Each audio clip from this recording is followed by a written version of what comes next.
Hello, Jews and Gentiles. Welcome back to another installment of Late Night with Uncle Fran. The time is currently 4 p.m. Eastern, as always, and I am so excited to get right to your letters today. Here's this week's installment of Dear Uncle Fran with this week's theme, love. Alrighty. First up, we have a young woman named Linda, age 26, from the great state of North Dakota. She writes, Dear Uncle Fran, my fiancé is extremely overweight and won't do anything to fix it. I don't care about his looks, but his health is concerning me. How should I motivate him? Signed, Linda. Well, hello, little Linda. What a caring partner you are, so focused on your fiancé's health. I know what it's like to live with people who won't do anything to better themselves, but luckily, in your case, I think there is something that we can do. Now, before I say this, I do want to put a PSA out there that I do not recommend drugging people lightly. However, when you're living with potbellies such as your fiancé, drastic times call for drastic measures.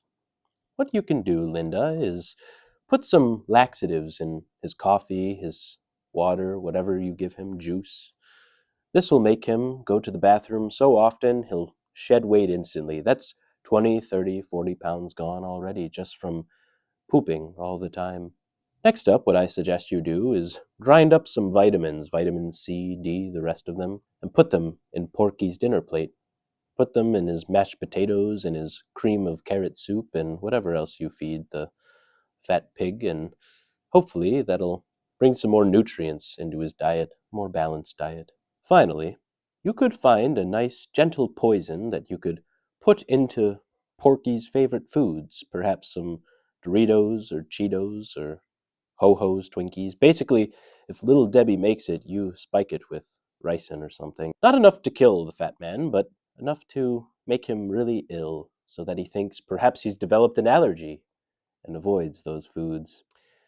Oh, Linda, you are such a caring and loving woman. You will make a terrific wife, and I believe in you. Good luck, and God bless. Next up, we have Joshua, age 30, from Maine, the dog state. Dear Uncle Fran, I was recently dumped and have a bad case of the blues. Do you have advice on how to feel better? Signed, Joshua. Oh, sweet little Joshua, how I feel your pain. Yes, a dumping can be quite brutal. I am all too familiar with its effects. I've been dumped plenty of times in my life, but none were a greater pain than the day I lost my sweet angel Sydney. What a beautiful girl. She had long, dark, curly hair, eyes you could see the ocean in. But one day, out of nowhere, she came in and ended it all. I still don't know why. Things like that just happen sometimes to us nice guys, but don't you worry, Joshua. I am creating a solution for us. All us lonely Sigmas who get our hearts broken by ratchet whores and other terrible women. I'm creating a club for us so we can all come together and find brotherhood in this pain and hurt. It's going to be called Lonely Alphas Making Enjoyment. Now, I know what you're thinking. Fran, that acronym spells lame. Oh, I'm well aware. That's just to keep all the weirdos and freaks from joining our super cool club. I've thought way ahead on this. So, Joshua, I will let you know when Lame is up and running, and you will be the first to get an invitation. Good luck to you, young man, and God bless. Alrighty, on to our last letter for the evening. This one Oh, well, look at that. It is my nephew Billy. He has written me a letter. I rarely hear from the boy, so this is incredible. He writes, Dear Uncle Fran, my mother said to write you a letter since you won't return our calls or texts. The winter formal is coming up, and I have nobody to go with. Do you have advice on how I can creatively ask a girl to the dance? P.S. My mom wants her half of the inheritance, or else you'll be hearing from her lawyer. Signed, your nephew Billy. Well, hello, Billy. It's so good to hear from you. Billy, who says you need to take a date? It sounds like you've waited to the last minute, as you often do with things of importance. So why don't you just go with a group of friends? It is a solution people turn to all the time. It's a way of saying, yes, I showed up to this thing alone, but in a very cool way. There will be plenty of girls there who are dancing with their partners, doing the cha cha or whatever it is you kids do at dances these days, and I'm sure one of your friends will break a poor girl's heart. She'll be over in the corner of the gymnasium, crying in the bleachers, wanting to be left alone except by you, handsome young Billy. You'll strut your way over to her. You'll say, "Young lass, what is the problem?" And she'll look up at you and make up some nonsensical reason that your friend broke her heart, perhaps. Oh, he called me a piglet in a dress or something like that. Who knows? I don't know how you kids speak these days. But, anyways, that is your opportunity, Billy. You gently bend down. You take her hand. You look her in the eyes. She looks up at you, her hero. You say, "Young girl, would you like this dance?" She'll say, "Billy, I thought you'd never ask." You drop her hand. You say, "Then you should have gone with me in the first place, you dumb harlot." You walk away like a pimp. "Billy, I don't know why your mother doesn't let us see each other. We would get along so well. I have so much wisdom to impart to you. You tell my tart of a sister that she won't be seeing a dime of Papa's fortune. You tell her that, Billy. Good luck and God bless." Alrighty, that's enough of the letters for today. Now it's time that we turn and talk to my good friend, Bert.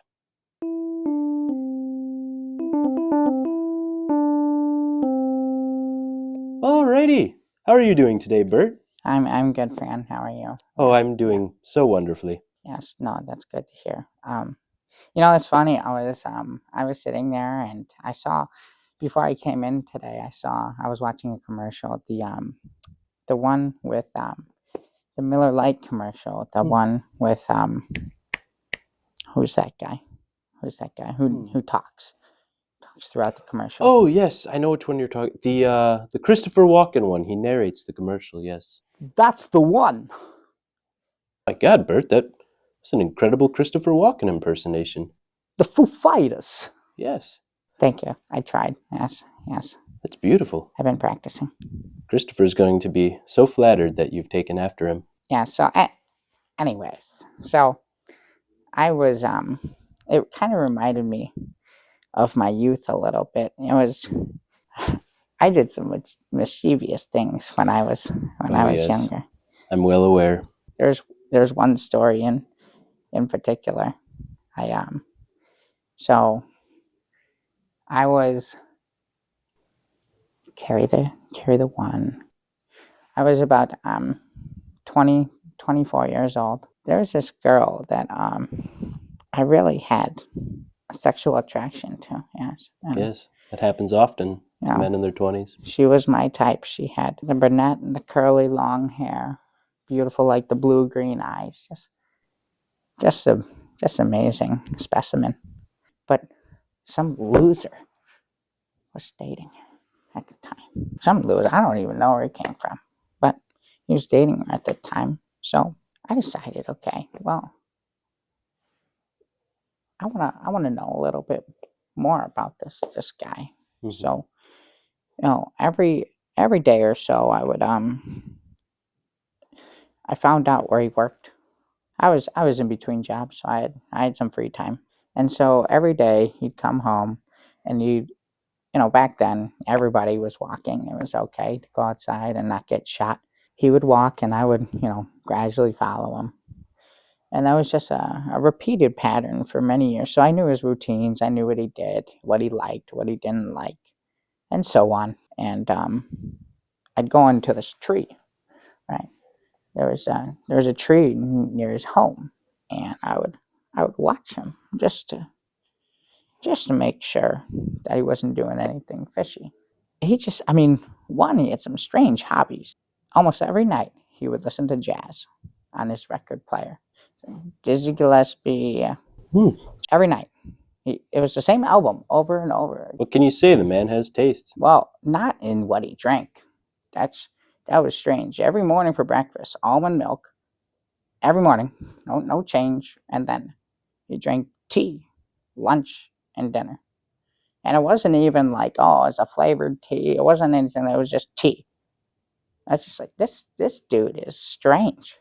And then I started thinking, I was like, is this her best friend or something? Because this guy drank tea, almond milk, wore vests all the time, every day. It didn't make any sense to me.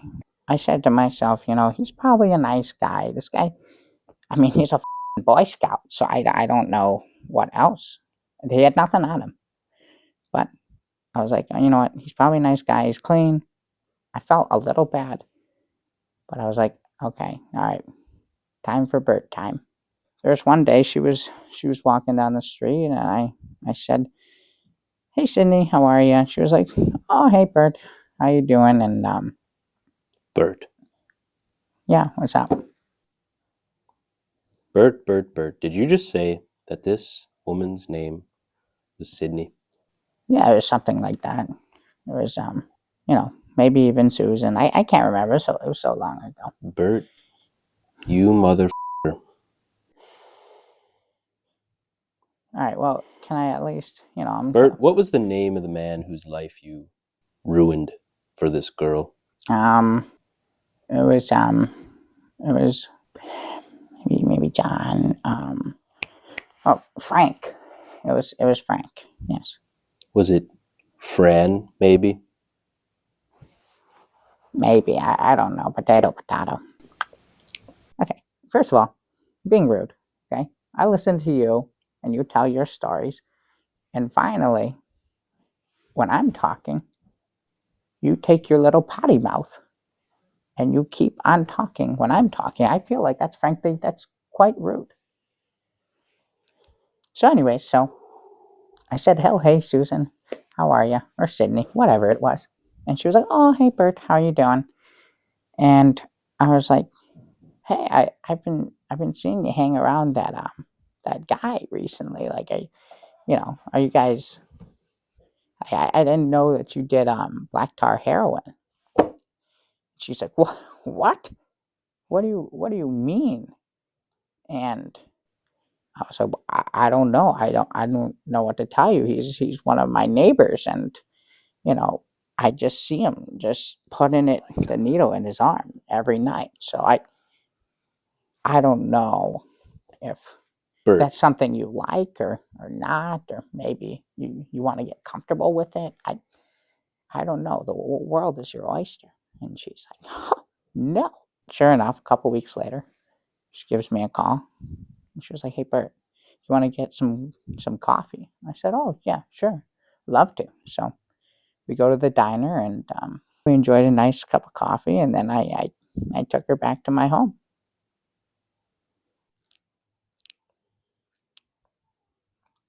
Bert, I don't even know what to say to you right now. I don't know where to begin. First of all, the boy's name was Fran, not Frank. You're right. That's what it was. Yes. Hmm. Do you know any Frans, Bert? Do you think you might know where he might be today? Wait, your name's also Fran. Indeed, it is. What are the coincidences? I don't believe in coincidences, Bert, especially not after today. Have I ever told you the story of my lost love, Sydney? No, no, no, you didn't. Bert, that is my girlfriend you stole away from me. She was the love of my life. I remember her coming home so frantic and angry and screaming at me about my poor choices. I thought she meant that I was creasing the album covers or something like that. I didn't Oh, know. I was pretty neat. But she packed up her bags and she left. And Bert, I have lived a cursed life since then, a terrible life. I had to settle for that dog who left me 35 years ago for the grave. I have to raise this bitch Martha on my own who doesn't return my calls. And now I sit here in my basement, listen to you babble on for a career, all because you spread a lie that I did as hard a drug as black tar heroin. You poisoned that girl's heart and my image. For what? A one night stand? Did you even call her after that day? not that day. I talked to her for it was a good amount of time. It's like 3.5 weeks. Yeah. Well, Bert, I hope they were a good 3.5 weeks because they absolutely demolished and derailed my entire life and existence. I think it's just coincidences. I mean, I don't know. I, there could be other Frans and other, Sydneys out there. No, the way you described her, Bert, she was like an angel walking on earth. Everyone in the town knew that she was the finest lady there, and I was lucky enough to be the fool she fell in love with. Well, that is until you start doing black tar heroin. Bert, you ruined my. You know what? I can't even do this. I can't do this. I cannot continue this show. I can't, Bert. You have picked on me for the last time. You simple-minded fuck. Wait, Fran. What? Do you still drink tea? Every day, Bert. It might be the best friend.